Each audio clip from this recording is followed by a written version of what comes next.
I am Inspector, and I solve mystery. Welcome to my new case.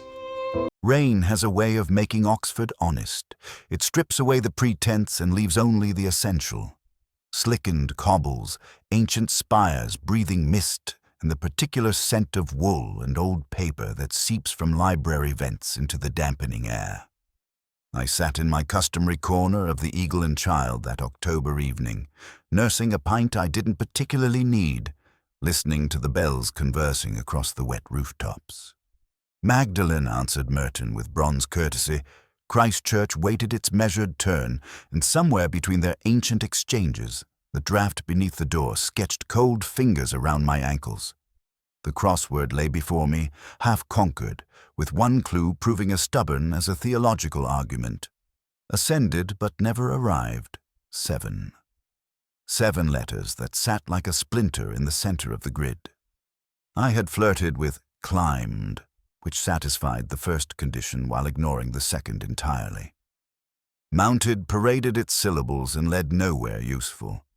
There are things that rise without reaching their destination.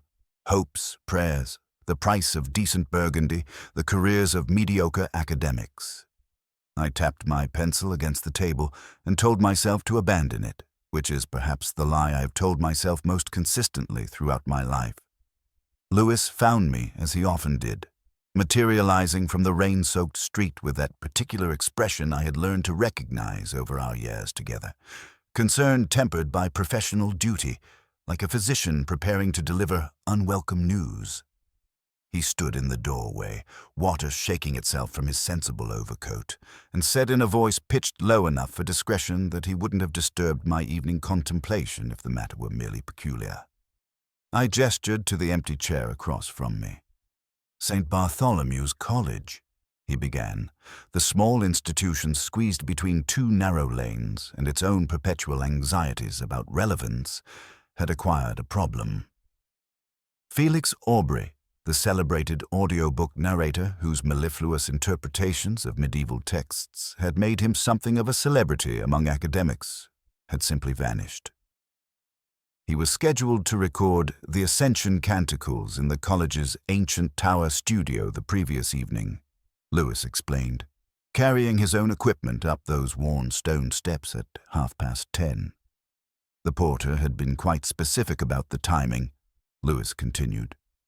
He watched Aubrey climb the spiral staircase, noted the time in his ledger with the precision that tradition demanded.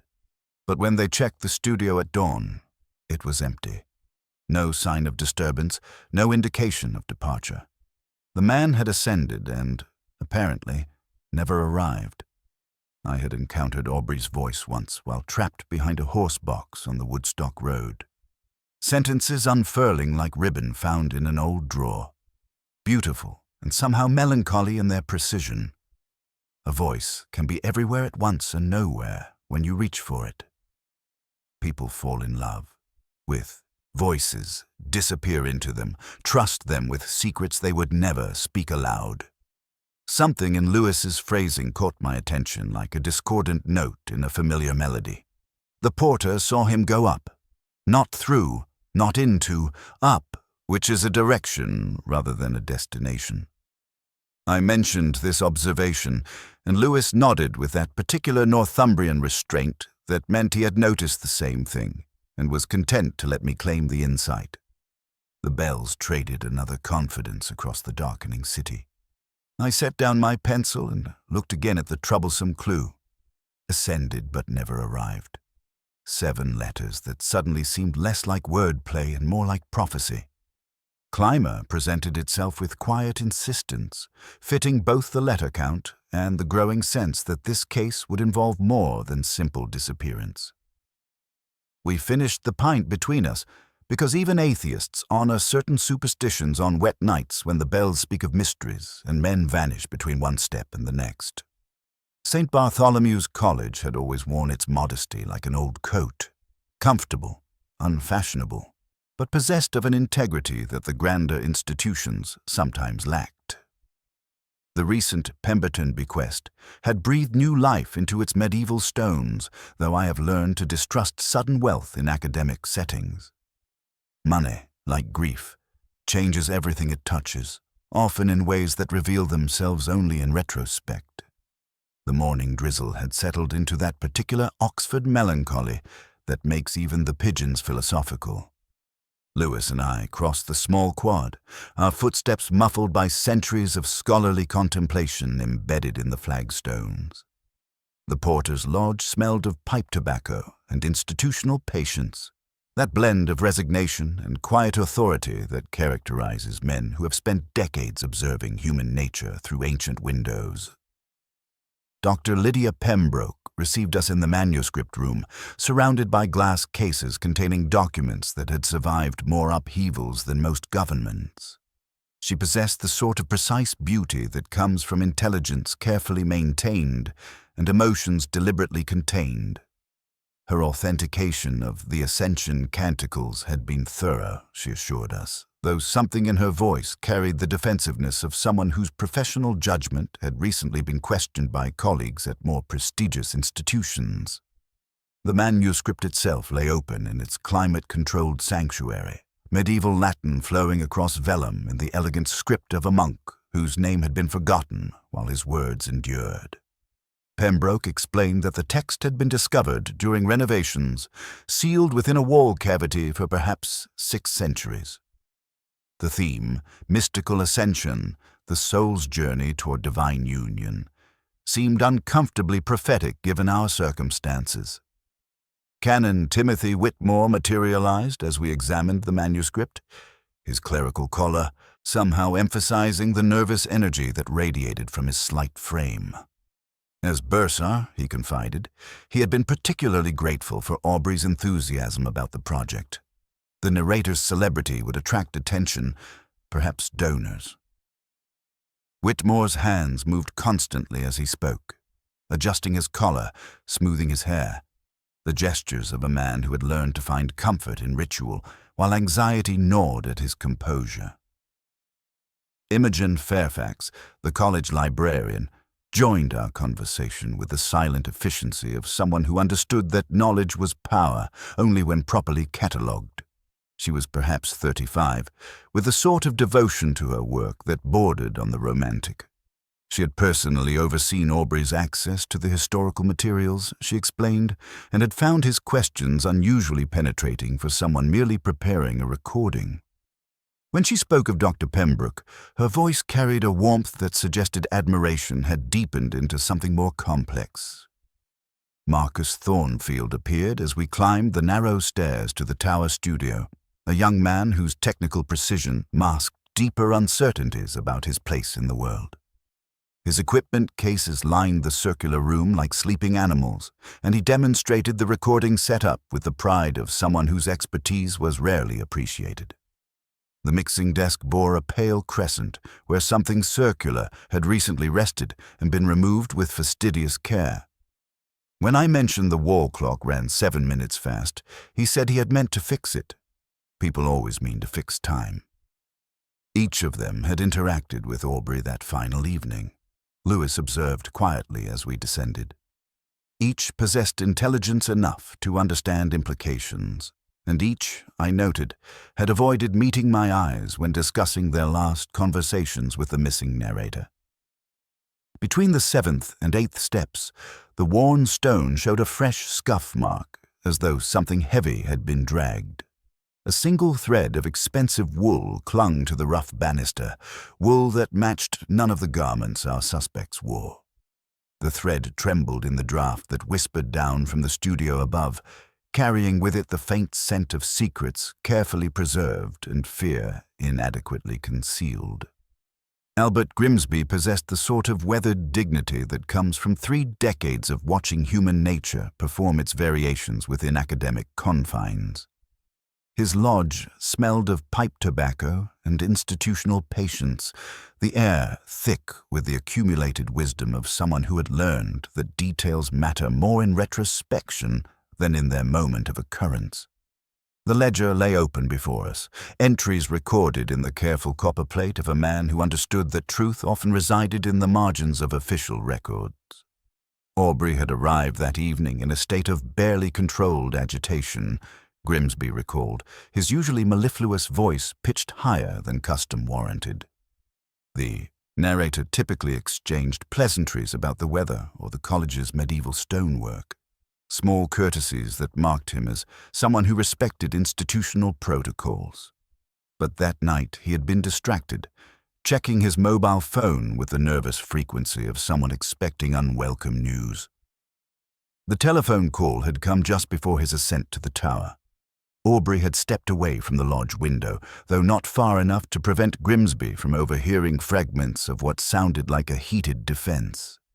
The words authenticity and reputation had emerged from the conversation with particular vehemence, spoken like accusations that required immediate refutation. Grimsby had thought little of it at the time, merely another academic squabble over scholarly territory, but the phrases had lingered in his memory with uncomfortable persistence. The ledger, however, proved a more stubborn witness than recollection. Grimsby had noted Aubrey's departure for the tower studio at precisely 10:30, his customary precision unwavering. Yet as I examined the entries more closely, subtle discrepancies began to emerge like watermarks in expensive paper. The ink lay thicker in places, suggesting corrections made with careful deliberation. The initial letter of Aubrey's first name showed signs of alteration. What had begun as an E had been widened into an F, with meticulous attention to deception. More troubling still was Grimsby's casual mention of hearing footsteps on the tower stairs well after midnight. Not the heavy, purposeful tread of Aubrey ascending with his equipment, but lighter steps moving with the urgency of someone who knew exactly where they were going and why. The porter had assumed someone was conducting late maintenance, but when pressed, he admitted the timing struck him as odd for routine college business. We climbed the spiral staircase ourselves, each step worn smooth by 7 centuries of scholarly feet seeking knowledge or solitude in the tower's upper reaches. The medieval stones had acquired that particular patina that comes from countless hands trailing along the walls for balance, countless shoulders brushing against the curved interior. The air carried the faint scent of damp limestone and the accumulated whispers of generations. On the 7th step, where the staircase curved most sharply toward the tower's heart, a fresh scuff mark interrupted the ancient rhythm of wear. Pale stone showed where something had scraped against the surface with considerable force, suggesting weight dragged rather than carried at precisely the point where navigation became most treacherous. A single thread of expensive wool clung to the rough banister at shoulder height, trembling in the draft that whispered down from the studio above. The fiber was burgundy, fine enough to suggest a garment of considerable quality, with the lustrous sheen that spoke of careful money. It matched neither Aubrey's practical tweeds nor the modest attire favored by our academic suspects. The thread danced in the updraft like a silent accusation. Someone else had passed this way recently, someone whose presence had been carefully omitted from Grimsby's meticulous records. The overheard words, authenticity, reputation, suddenly seemed less like abstract concepts and more like threads from the same cloth, connecting a heated telephone conversation to physical evidence of deception carefully planned and imperfectly executed. Academic warfare possesses a particular cruelty that commercial disputes lack. It is conducted in whispers over sherry, fought with footnotes and citations, yet capable of destroying careers with the precision of a medieval siege engine. The morning after our examination of the tower stairs, Lewis and I found ourselves navigating the treacherous currents of scholarly enmity that had been swirling around the Ascension Canticles long before Felix Aubrey's disappearance. Professor Edmund Hartwell of Magdalen College received us in his study with the calculated courtesy of someone who understood that cooperation could be a form of conquest. His critique of Dr. Pembroke's authentication had been methodical rather than passionate, he explained, questioning the paleographic analysis with the sort of technical precision that suggested intimate familiarity with medieval forgeries. The manuscript's provenance troubled him, discovered too conveniently during renovations, authenticated too quickly by a scholar whose career would benefit immeasurably from such a find. Hartwell's words carried the weight of institutional authority, yet something in his manner suggested personal satisfaction beyond scholarly concern. When he mentioned Pembroke's isolation at the smaller college, his sympathy felt rehearsed. Academic rivalry, I had learned, often masqueraded as professional concern, and Hartwell's measured disapproval struck me as too perfectly calibrated to be entirely honest. Canon Whitmore's anxiety became more comprehensible when we pressed him about the college's financial arrangements. The Pemberton bequest had indeed been substantial, but it carried conditions that transformed scholarly authentication from academic exercise into existential necessity. Without the manuscript's established legitimacy, promised endowments would evaporate, research grants would be withdrawn, and St. Bartholomew's would face closure within 3 years. The canon's nervous energy suddenly seemed less like personal failing and more like the desperate calculation of someone watching his institution's survival depend on medieval parchment and scholarly opinion. Imogen Fairfax proved more forthcoming when we found her in the archives, surrounded by architectural drawings that told the tower's complex history. Aubrey had requested access to these materials the week before his disappearance, she revealed, but his interest had focused on structural modifications rather than historical context. He had studied Victorian-era alterations with unusual intensity, copying measurements and noting discrepancies between original plans and subsequent surveys. For a man preparing to record a medieval text, his preoccupation with architectural details seemed oddly practical. The architectural records revealed a building more complex than its external appearance suggested. The 14th century tower had been extensively modified during the 19th century, with additional chambers carved from thick medieval walls and hidden passages connecting spaces that appeared separate. Aubrey had traced these alterations with the methodical attention of someone seeking specific information rather than general understanding. Among Aubrey's personal effects, retrieved from his hotel room, lay a crossword puzzle from the Times, partially completed in his precise italic script. One clue had received particular attention, the letters traced over multiple times as though the solution had struck him with uncomfortable significance. False witness in Holy Orders 7, answered as perjure.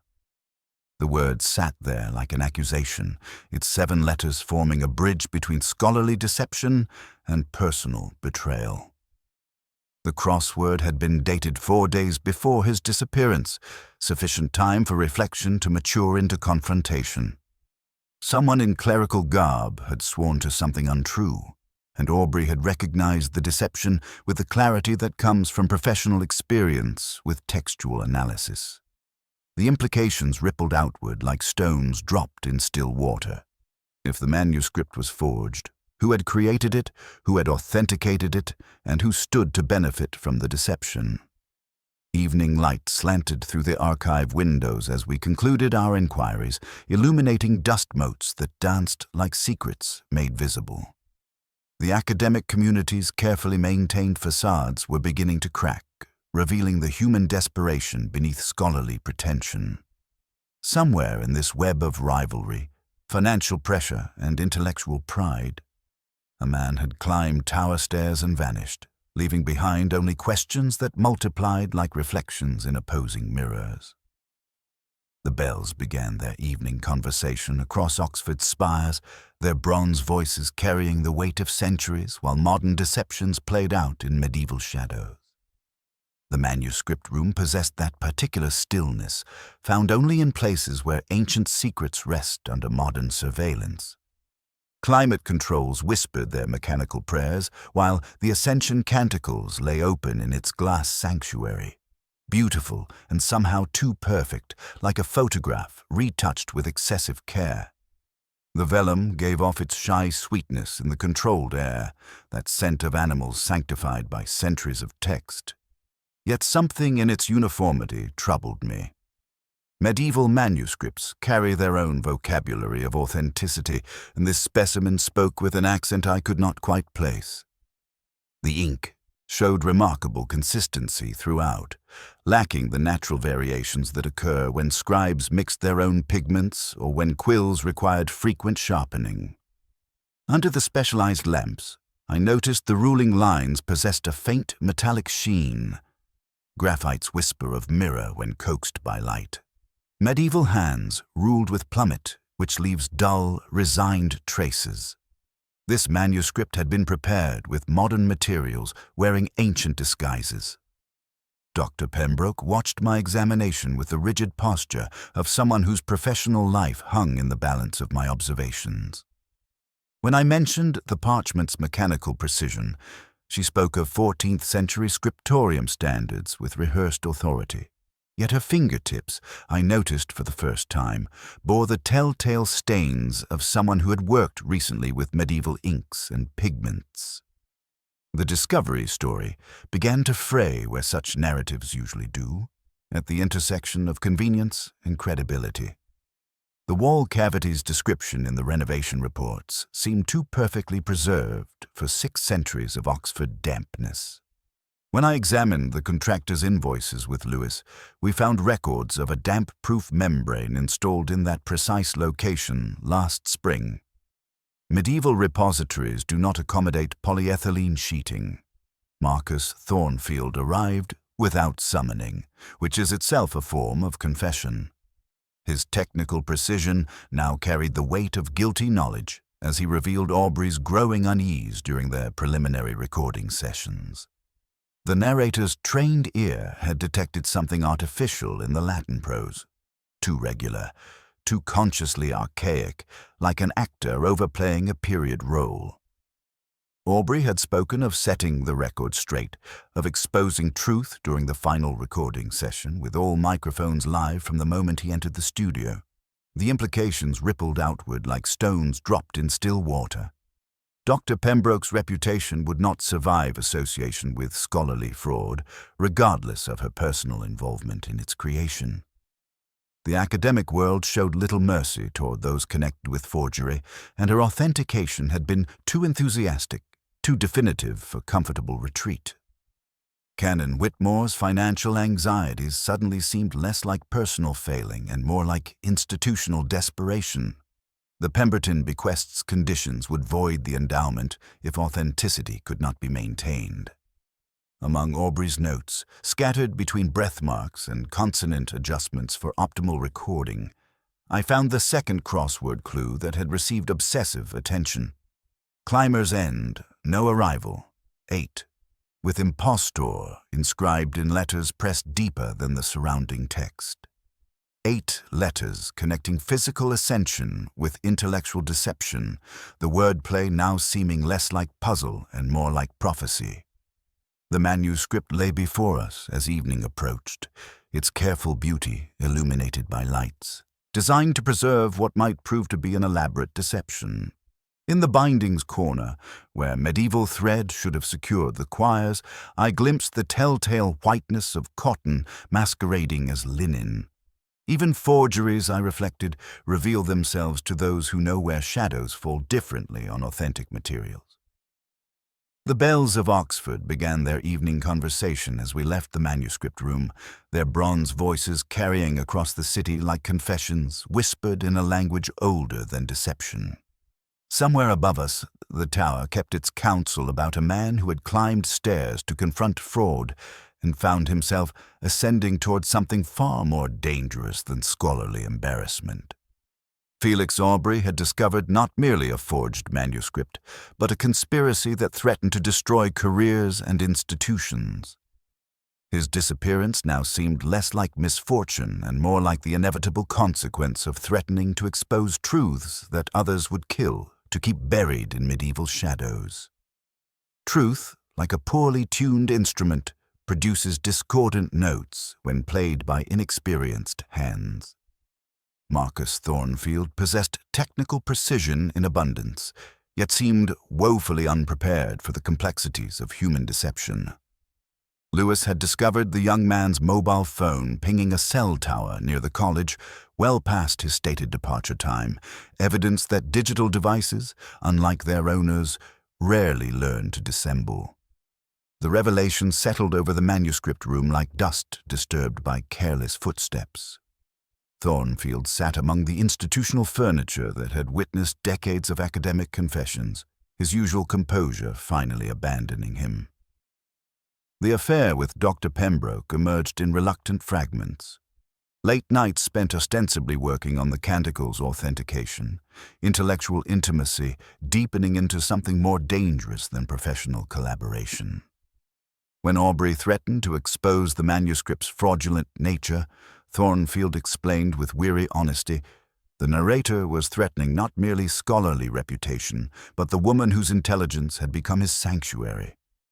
He had followed Aubrey up the tower stairs that night, driven by the desperate logic of someone whose emotional world had narrowed to a single point of vulnerability. The medieval stones seemed to wind upward forever, each step carrying him further from technical certainty into the treacherous territory of human persuasion. By the seventh step, where the curve was sharpest, he could hear voices from above. Not Aubrey's distinctive tones alone, but conversation already in progress.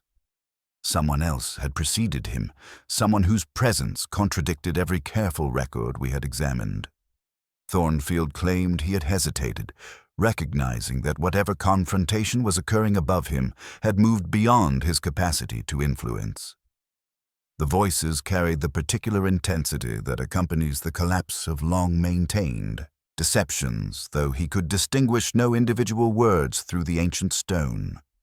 His retreat had been hasty, motivated by cowardice disguised as discretion. Yet when I examined his recording equipment the following morning, I found evidence of recent and thorough cleaning. The mixing board gleamed with unnatural brightness, its surface bearing the faint residue of industrial solvent applied with nervous haste. Professional microphones showed signs of meticulous polishing, while several cables had been replaced entirely. The circular pale crescent where something had recently rested was too clean, too free of the fine dust that accumulated on unused surfaces. The burgundy thread from the tower banister acquired new significance when I noticed Thornfield's jacket hanging nearby. Expensive wool of precisely the same shade, with a small tear near the shoulder seam that might have occurred during hurried descent of narrow stairs. When confronted with this evidence, his explanation carried the hollow ring of improvisation rather than memory. A crime of passion presented itself with indecent tidiness, young man's desperate attempt to protect his beloved, leading to confrontation and perhaps violence in the tower's medieval reaches. The scenario possessed emotional logic and compelling physical evidence. Thornfield's guilt seemed almost too convenient, his confession calibrated to deflect attention while accepting precisely enough responsibility to satisfy immediate suspicion. Yet something in his manner suggested performance rather than complete honesty. His admission of hearing other voices felt rehearsed, offering convenient explanation for his presence while shifting blame to unseen figures. The cleaning of equipment spoke to panic, certainly, but panic over what precisely? The removal of fingerprints or something more specific? Recordings, perhaps, that captured more than intended. I recalled a crossword clue from Aubrey's notes. Clean start, 8 letters. The answer might be pristine, but in this context, erasure seemed more appropriate. Even love, I reflected, could be a form of editing, removing inconvenient truths to preserve preferred narratives. The bells began their twilight conversation as we concluded the interview, their bronze voices carrying across Oxford like whispered absolutions. Thornfield's burden might be genuine, but I suspected it was merely the first layer of deception peeling away to reveal more complex patterns beneath. The evening shadows lengthened across the college quad, and somewhere in those shadows, truth waited with the patience of medieval stone, ready to reveal itself to those who knew where to look beyond the obvious. Guilt accumulates like sediment in still water, and Canon Timothy Whitmore had been drowning in its depths for days before washing up at our interview room door. The morning rain drummed its penitential rhythm against the station windows while the cannon sat before us with hands finally stilled, his perpetual nervous energy exhausted by the weight of secrets that had grown too heavy for solitary bearing. His clerical collar seemed less a mark of authority than a reminder of vows compromised by desperation. The confession emerged in carefully measured fragments, each revelation delivered with the precision of someone who had rehearsed this moment through sleepless hours. He had climbed the tower stairs that night, he began, driven by financial anxiety disguised as institutional devotion. The Pemberton bequest carried conditions that would void the entire endowment should the manuscript's authenticity face successful challenge, and Aubrey's threatened exposure would destroy not merely scholarly reputations, but the college's very survival. The bribe had been substantial, Whitmore admitted with the wounded pride of someone discovering that moral compromises carried specific market values. Enough to ensure Aubrey's comfortable retirement in exchange for scholarly silence, presented as a consulting fee to preserve academic dignity. When the narrator refused with quiet firmness, explaining that truth possessed obligations beyond financial consideration, the canon's desperation had transformed into something more dangerous than mere anxiety. The struggle occurred near the staircase's treacherous seventh step, according to Whitmore's account, where medieval architecture created its own theater for human tragedy. Aubrey had turned to leave, perhaps seeking help or simply distance from corruption, when Whitmore grasped his arm with panic-born strength. The older man lost his footing on stones polished smooth by centuries of scholarly feet, striking his head against unforgiving limestone with a sound that echoed through the spiral-like judgment pronounced in ancient tongues. His historical research had revealed the tower's secret, Whitmore continued, a priest hole concealed behind cunningly fitted stones where medieval clerics had hidden during religious persecutions. The chamber lay accessible only to those who knew which stone yielded to pressure, which gap admitted desperate hands. He had concealed Aubrey's body there, hoping time might suggest natural causes rather than the financial desperation that had led to violence. Yet when Lewis and I examined the indicated location, guided by Whitmore's precise directions, we found only eloquent emptiness. The priest hole existed exactly as described, a narrow chamber carved from medieval stone with architectural cunning, but it contained nothing except stale air and undisturbed dust. The spider's web spanning the lower corner remained intact, its silken geometry unbroken by recent passage.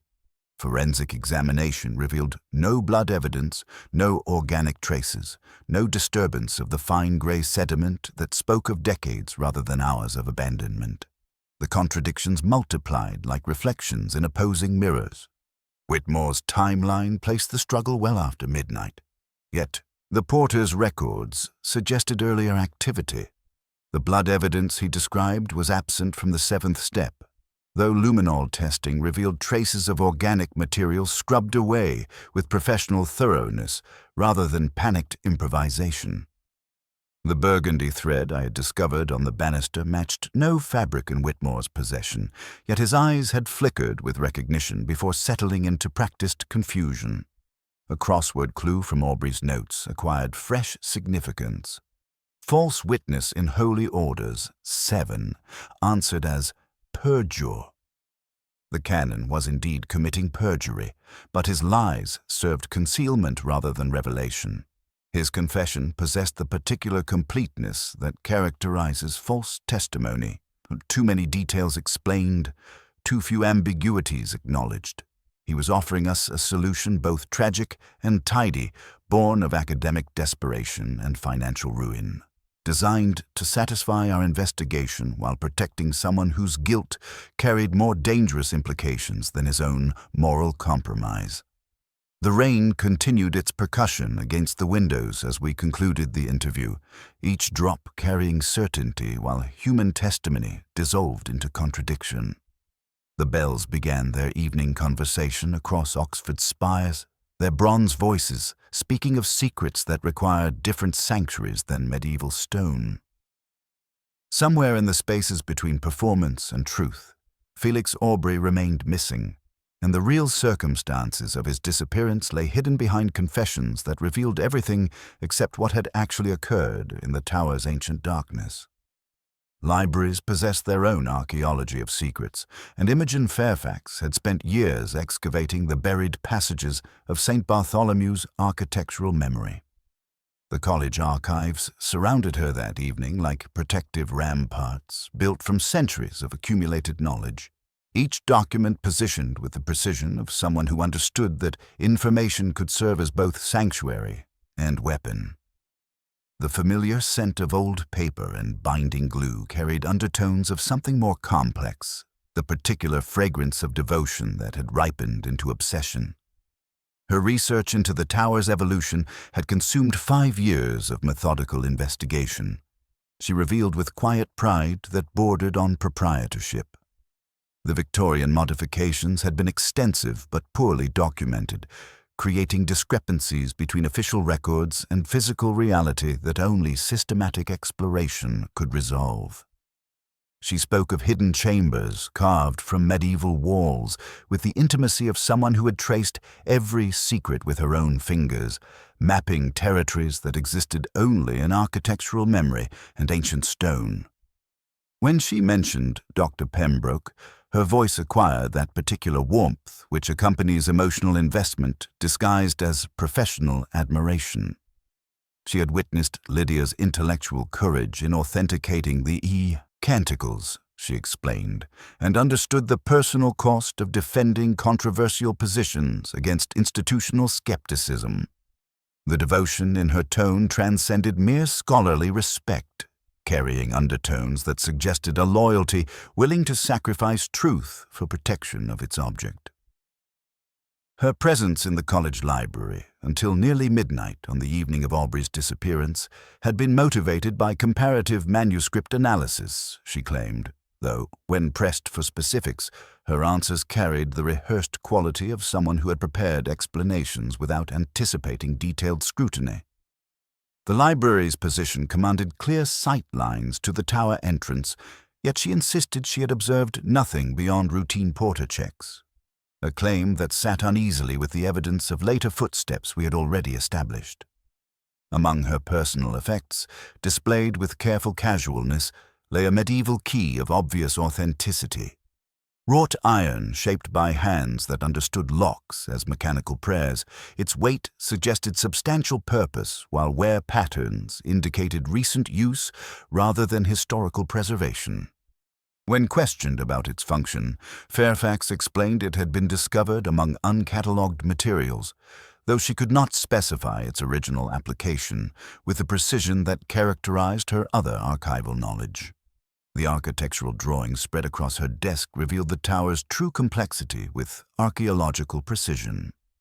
A forgotten staircase descended from the upper reaches to the college's ancient undercroft, following medieval logic rather than modern convenience.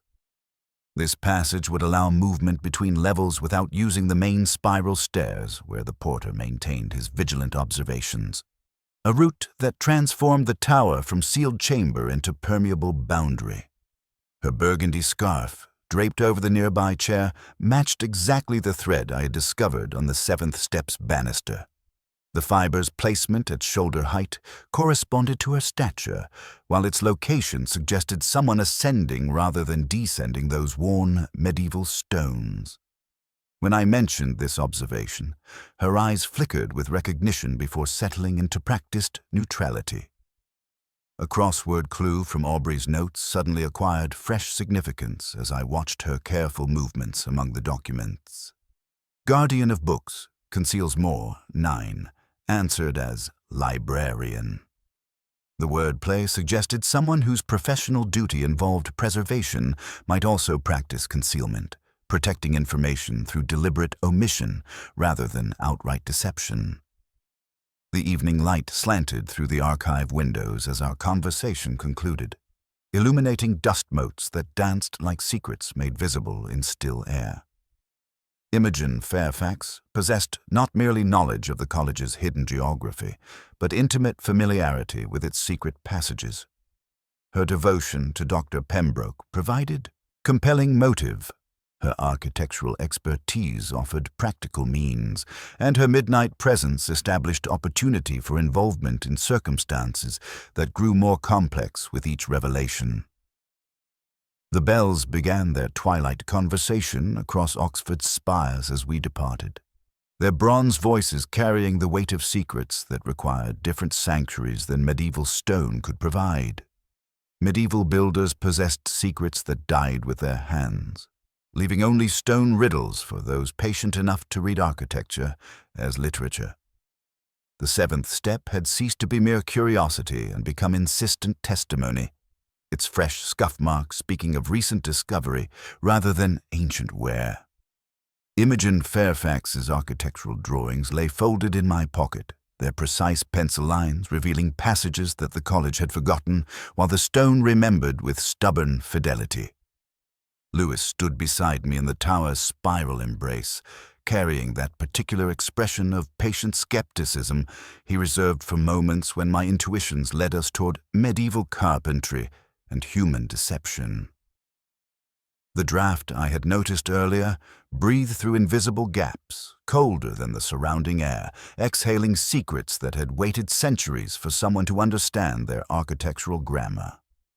When I pressed my palm against the stone riser where Imogen's drawing indicated pressure should be applied, the panel yielded with reluctant grace, pivoting on hidden hinges that medieval craftsmen had designed to outlive their creators. The concealed passage ascended rather than descended, defying expectation with the perverse logic of builders who understood that sanctuary sometimes required elevation rather than burial. Each step climbed more steeply than the main staircase, worn smooth by generations of secretive feet that had sought refuge in vertical darkness. The air within carried whispers of centuries, that particular mixture of limestone dust and ancient fear that accumulates in spaces designed for concealment rather than comfort. The forgotten chamber opened before us like a secret kept too long, dust motes dancing in our torch beams after decades of undisturbed choreography. Yet someone had recently broken their ancient patterns, leaving evidence of occupation that transformed archaeological curiosity into criminal investigation.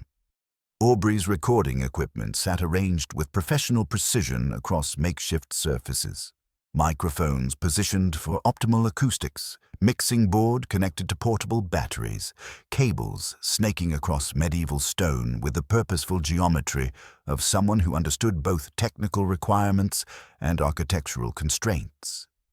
His scholarly notes lay scattered across a surface fashioned from ancient masonry, pages covered with observations that traced the manuscript forgery with forensic precision. The handwriting grew increasingly agitated as evidence accumulated. Ink analysis revealing modern pigments, masquerading as medieval materials, paleographic inconsistencies betraying contemporary composition, provenance documentation that dissolved under systematic scrutiny. The final entries, dated the evening of his disappearance, carried the weight of someone preparing to expose truth regardless of personal consequence or professional destruction. More disturbing were the unmistakable signs of involuntary residence. A thin blanket folded in the chamber's corner spoke of nights spent on unforgiving stone. Food wrappers suggested meals delivered rather than chosen, while water bottles positioned beyond comfortable reach indicated calculated deprivation designed to maintain cooperation through discomfort. Fresh scratches marked the walls where desperate fingers had sought purchase on limestone that offered neither comfort nor escape, and in one corner, carved into ancient mortar with something sharp, a single word testified to the chamber's recent purpose: imprisoned. The narrow window, the chamber's only aperture besides our secret entrance, overlooked the college quad with commanding yet useless perspective. Too small for human passage, but perfectly sized for desperate signals, it bore evidence of attempted communication. Fragments of torn paper clung to the stone sill where messages might have been dropped toward the courtyard below, though whether any had reached their intended recipients remained as mysterious as the chamber itself. The medieval glazing showed scratches that might have been attempts at writing, though the glass revealed nothing coherent to casual examination. The crossword clue from Aubrey's scattered notes acquired chilling new meaning in this elevated prison. Ascended, but never arrived, 7, answered as Climber. He had indeed climbed to this hidden sanctuary, but his arrival had been involuntary, his professional ascension transformed into architectural imprisonment. Someone had used Imogen Fairfax's intimate knowledge of the college's secret geography to create a perfect prison, accessible only to those who understood medieval builders' intentions, invisible to casual observation, yet positioned to observe daily rhythms through the tantalizing window. The chamber's acoustics suggested purposes beyond mere confinement. Sound traveled strangely through the thick walls, carrying conversations from the recording studio below while amplifying whispers into audible intelligence. Aubrey had been positioned not merely as prisoner, but as unwilling witness to discussions his captors assumed would remain private, forced to overhear the very conspiracies his scholarly integrity had threatened to expose. Evening light slanted through the narrow aperture as we concluded our examination, illuminating dust that had settled into new patterns around evidence of human desperation and intellectual courage. The hidden ascension had revealed its secret at last, not sanctuary sought, but imprisonment imposed by someone who understood that the most effective prisons exist beyond the boundaries of normal architectural imagination, in spaces where medieval cunning serves modern deception with patient, stone-cold efficiency. The manuscript room possessed that particular stillness found in places where confessions gather like dust in forgotten corners. Imogen Fairfax sat surrounded by the architectural drawings that had become both her expertise and her undoing, the medieval key resting before her like evidence that could no longer be denied. Evening light slanted through the tall windows, illuminating motes that danced with the restless energy of secrets finally disturbed from their careful concealment. When I placed the burgundy thread beside her scarf, the match was so precise it seemed to mock the careful distance she had maintained between truth and admission. Her composure, built from years of librarian's discipline and protective devotion, began to fracture along fault lines that had been forming since Aubrey's disappearance. The tears came quietly, falling like punctuation marks between reluctant revelations that emerged in fragments too long suppressed. She had followed him to the tower that evening. She admitted through the sort of weeping that arrives without drama, driven not by violent intent, but by desperate hope that scholarly passion might yield to personal plea. Dr. Pembroke's reputation hung in the balance of Aubrey's threatened exposure, and Imogen's devotion had transformed professional admiration into something approaching religious fervor. She could not bear to witness the destruction of someone whose intellectual courage had become the organizing principle of her emotional world. The conversation had occurred on the 7th step, she continued, where architectural acoustics created natural amphitheater for human drama. Aubrey had listened to her arguments with courteous attention before explaining that truth carried obligations beyond personal affection or institutional loyalty. His gentle refusal had been more devastating than angry rejection, delivered with a kindness that made opposition seem like moral failure rather than intellectual disagreement. The hidden chamber had presented itself as temporary solution rather than permanent imprisonment. She insisted with the logic of someone whose desperation had convinced her that time could transform impossibility into hope. Her intimate knowledge of the tower's secret passages, gleaned from years of meticulous archival research, had become a tool of involuntary confinement. A few days, she had reasoned, would allow her to find alternative approaches, perhaps evidence that might vindicate Dr. Pembroke's authentication or arguments that could convince Aubrey to reconsider his position. Her visits had been regular and careful, she explained, bringing food and water through passages that existed beyond the porter's vigilant observations.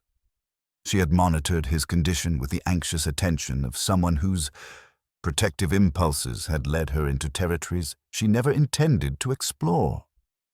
Each conversation had carried the weight of increasing desperation as Aubrey remained unmoved by appeals to mercy, institutional loyalty, or personal affection for the woman whose reputation his honesty would destroy. But when she arrived that morning, carrying breakfast and renewed arguments for scholarly discretion, the chamber had been empty.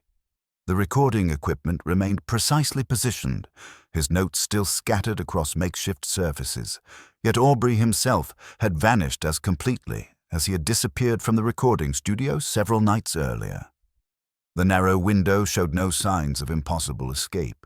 The secret entrance bore no evidence of forced passage, yet somehow her prisoner had achieved what seemed architecturally impossible. Something in her narrative felt rehearsed rather than remembered, offering convenient resolution while avoiding more troubling implications. When I mentioned the food wrappers bore Thursday's refectory stamp, though the kitchen had closed at 9 and she claimed midnight visits, her eyes flickered with recognition before settling into practiced confusion. The timing suggested someone else had been feeding him, someone whose involvement she was carefully omitting from her confession. A crossword clue from Aubrey's scattered notes acquired fresh significance as I watched her careful movements among the documents. Protector imprisons charge, loses both, 8, answered as betrayer. The wordplay suggested that her protective custody had indeed transformed into something darker, yet her explanation raised more questions than it answered. Her confession possessed the particular completeness that characterizes partial truth, explaining enough to satisfy immediate questions while concealing deeper complexities that lurked beyond comfortable revelation. If Aubrey had indeed escaped during the night, where was he now? The college grounds had been searched thoroughly, surrounding areas canvassed with systematic precision, yet no trace had emerged beyond evidence of his involuntary residence in medieval stone. The bells began their evening conversation across Oxford's spires as her confession concluded, their bronze voices carrying the weight of secrets that multiplied even as they were revealed. Imogen Fairfax had provided our second false solution, explaining Aubrey's imprisonment while leaving his current whereabouts as mysterious as the chamber's ancient darkness. Technology possesses its own archaeology of human desperation, and Lewis had learned to read the digital breadcrumbs that modern life scatters across cellular networks like prayers cast into electronic darkness. Aubrey's mobile phone had been pinging towers with the irregular persistence of someone attempting communication from circumstances that defied conventional rescue, brief calls to a number that proved registered to his literary agent. Messages too short for conversation, yet long enough to establish a pattern of deliberate signaling. The triangulation led us not to distant sanctuary, but upward through the college's own medieval geography, to the bell tower that rose like a stone finger pointing toward heaven while harboring earthly secrets in its ancient chambers. Evening light slanted through narrow apertures as we climbed past the clock mechanism, through passages that smelled of centuries-old timber and the particular mustiness that accumulates where bronze bells wait in patient silence for their appointed hours. We found Felix Aubrey suspended between past and present, wedged against oak beams that had supported campanological devotion for 700 years. His usually immaculate appearance bore the archaeology of desperate improvisation. Clothes torn by rough stone, hands marked by rope burn, face pale with the exhaustion that comes from surviving circumstances designed to break lesser spirits.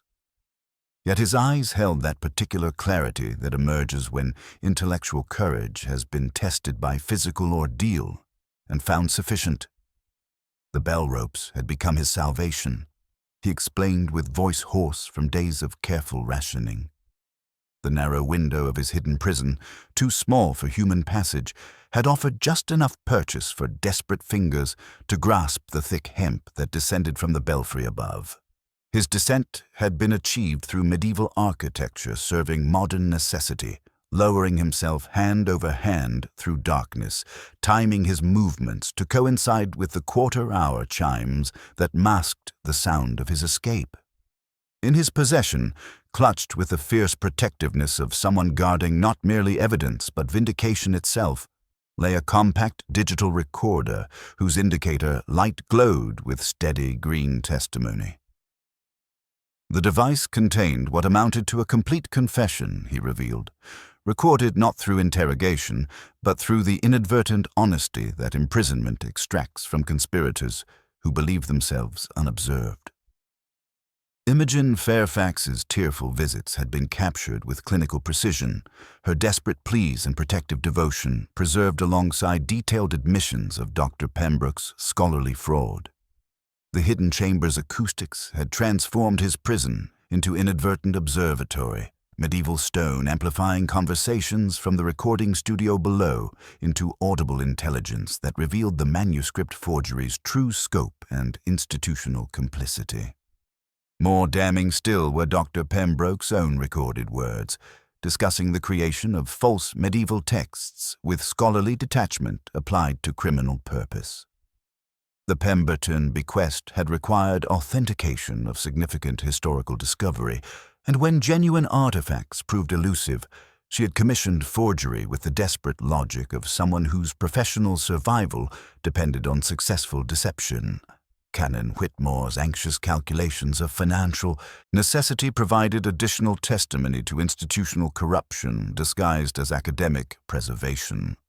Aubrey's imprisonment had been transformed into strategic advantage through professional instincts that understood narrative timing. He had planned dramatic revelation rather than desperate escape, emerging with dawn to present evidence that would expose the entire conspiracy in a single devastating performance. His professional training in vocal interpretation had served him well during the perilous descent, using bell ropes with confidence born from understanding that medieval craftsmanship could support modern necessity. A crossword clue from his scattered notes acquired final significance as I observed his careful presentation of evidence. Truth from heights, all revealed. 8. Answered as narrator. The wordplay connected his literal elevation in the tower with his professional calling to reveal truth through voice, transforming imprisonment into platform for ultimate testimony. The bells began their evening conversation as we concluded our reunion, their bronze voices carrying across Oxford's spires while human testimony finally achieved the clarity that had eluded us throughout the investigation.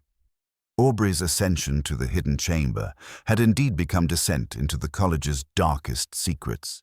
Yet his return carried evidence sufficient to illuminate every shadow that had concealed institutional deception beneath scholarly pretense.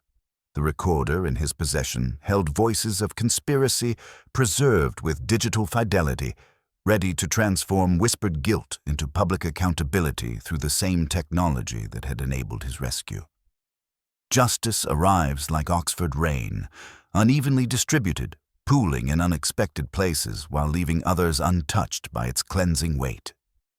The weeks following Aubrey's rescue brought that particular melancholy which accompanies cases where understanding emerges too late to prevent the damage that desperation inflicts upon intelligent souls who should have known better. Dr. Lydia Pembroke's scholarly reputation dissolved with the quiet efficiency that academic institutions reserve for colleagues whose names have become liabilities. The forged manuscript, exposed through Aubrey's recorded evidence and subsequent forensic analysis, transformed her from respected medievalist into cautionary tale whispered in faculty common rooms across the city. Her resignation letter bore the elegant precision that had characterized her authentic work, acknowledging errors in judgment while maintaining dignity that even disgrace could not entirely erode. When I encountered her leaving the porter's lodge for the final time, she moved with controlled grace, carrying herself like someone who understood that some falls cannot be cushioned by reputation or regret. Imogen Fairfax faced charges for false imprisonment with stoic acceptance befitting someone whose protective devotion had led beyond lawful boundaries. Her solicitor spoke of diminished responsibility through emotional disturbance, yet she insisted on pleading guilty to actions she recognized had crossed moral lines regardless of motivation. The sentencing would prove lenient, considering cooperation and absence of violent intent, though her career in academic libraries had concluded with the finality that criminal records impose upon positions requiring institutional trust. She asked only whether Dr. Pembroke might eventually forgive her misguided loyalty. Canon Whitmore's financial manipulations unraveled like poorly woven fabric once the manuscript fraud's institutional dimensions became clear. His earlier confession, we now understood, had been calculated misdirection rather than genuine remorse, an attempt to contain scandal within manageable boundaries while protecting the college from complete ruin. The deception revealed itself through small inconsistencies that accumulated like evidence. Accounts rounded to the nearest hope, restricted funds diverted with delicate touches, and most tellingly, his misquoted Herbert in our initial conversation. "Love bade me welcome, but guilt forbade it," he had said, inverting the prayer's actual words. A genuine cleric would not transpose sacred verse so carelessly. Felix Aubrey recovered his physical strength with resilience born from surviving ordeals that test more than mere endurance. Yet something in his manner suggested the experience had altered his relationship with scholarly pursuits he had served through voice and interpretation. He declined pressing the most serious charges against his captors, explaining with characteristic thoughtfulness that human frailty deserved understanding even when leading to inexcusable actions. His magnanimity carried weight of someone who had observed desperation from uncomfortably close quarters and recognized its universal potential. The crossword that had troubled me throughout the investigation lay completed on my desk, its grid finally yielding secrets to persistent inquiry. Ascended but never arrived had indeed been Clember, 7 letters encompassing both literal movement and metaphorical aspiration, connecting Aubrey's physical ascent with intellectual journeys that led him to discover truths others preferred buried in medieval shadows. Evening settled over Oxford as I walked through St. Bartholomew's Quad, ancient flagstones worn smooth by centuries of scholarly feet, pursuing knowledge that sometimes proved more dangerous than ignorance. The college would survive, diminished but purified by scandal that exposed corruption lurking beneath institutional respectability. New fellows would arrive, fresh manuscripts would face appropriate skepticism, and academic rhythms would resume with resilience characterizing institutions older than individuals who temporarily inhabit them. The bells began their twilight conversation as shadows lengthened across medieval stone, bronze voices carrying across Oxford like whispered confessions in gathering darkness. Each chime acknowledged secrets revealed while promising others remained hidden, waiting for future investigators to trace architectural grammar through passages connecting past deceptions with present mysteries. Some ascensions, I reflected, lead nowhere except to understanding that the journey itself transforms both climber and destination in ways neither anticipates nor desires.